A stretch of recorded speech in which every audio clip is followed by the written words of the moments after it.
Hi hello everyone welcome to Sonia stall bird kitchen vlog. ಇದು ಬಂದುಬಿಟ್ಟು ಮೆಣಸಿನ್ಕಾಯಿನ ಗಿಡ. ಕೆಂಪು ಮೆಣಸಿನ್ಕಾಯಿಂದ ಒಣಗಿದ ಮೆಣಸಿನ್ಕಾಯಿಂದ ನಾನು ಸೀಡ್ಸ್ನೆಲ್ಲ ಕಲೆಕ್ಟ್ ಮಾಡಿ ಒಂದು ಕಡೆ ಹಾಕಿದ್ದೆ. ಸೊ ಅದು ಇವಾಗ ಸಸಿಯಾಗಿ ಬೆಳೆದಿದೆ. ಆ ಒಂದು ಸಸಿ ಅಲ್ಲೇ ಬೆಳವಣಿಗೆ ಆಗಲ್ಲ, ಎಲ್ಲ ಒಂದೇ ಕಡೆ ಹುಟ್ಕೊಂಡಿರ್ತವೆ ನಾವು ಬೀಜಗಳನ್ನು ಹಾಕಿದಾಗ.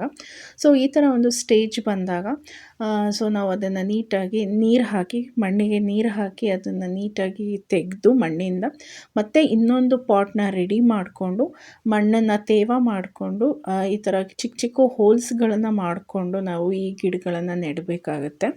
ಸೊ ಒಂದೇ ಕಡೆ ಹುಡಿದಾಗ ಅದಕ್ಕೆ ಸರಿಯಾದ ಪೋಷಣೆ ಸಿಗಲ್ಲ. ಸೊ ಈ ಥರ ನಾವು ಸ್ವಲ್ಪ ಗ್ಯಾಪ್ ಬಿಟ್ಟು ಹಾಕಿದಾಗ ಸ್ವಲ್ಪ ಚೆನ್ನಾಗಿ ಬರುತ್ತೆ, ಗಿಡಗಳೆಲ್ಲ ತುಂಬ ಚೆನ್ನಾಗಿ ಬರುತ್ತೆ. ಸೊ ಇಲ್ಲಿ ನನ್ನ ಮಗಳು ಕೂಡ ನಾನು ಹಾಕ್ತೀನಿ ಅಂತ ಹೇಳಿ ಗಿಡಗಳಿಗೆ ಮಣ್ಣನ್ನು ತುಂಬಿಸ್ತಾ ಇದ್ದಾಳೆ. ಸ್ಮಾಲ್ ಹೋಲ್ಸ್ ಇದ್ದರೆ ಸಾಕು.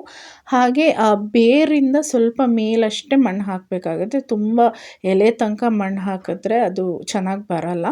ಬೇರಿಂದ ಒಂದು ಸ್ವಲ್ಪ ಅಥವಾ ಬೇರು ತನಕ ಇಲ್ಲಿ ತೋರಿಸ್ತಾ ಇದ್ದೀನಲ್ಲ ಇಷ್ಟು ನೀವು ಮಣ್ಣು ಹಾಕಿದ್ರೆ ಸಾಕು. ಗಿಡ ಒಂದು ಸ್ವಲ್ಪ ಡೆಲಿಕೇಟ್ ಇರುತ್ತೆ, ನೀವು ತುಂಬ ಕೇರಿಂದ ಹ್ಯಾಂಡಲ್ ಮಾಡಬೇಕಾಗತ್ತೆ. ಸೊ ಇವಾಗ ಇಲ್ಲಿ ನಾನು ಕಂಪ್ಲೀಟಾಗಿ ಎಲ್ಲ ಗಿಡನೂ ನೆಟ್ಟಿದ್ದೀನಿ. ಸೊ ಇವಾಗ ನಾನು ಇರುವಂಥ ಗಿಡದ ಪಿಕ್ ಹಾಕ್ತಾಯಿದ್ದೀನಿ. ಈ ಥರ ಇದೆ, ಸ್ವಲ್ಪ ಗ್ರೋ ಆಗಿದೆ. Thank you for watching. Bye.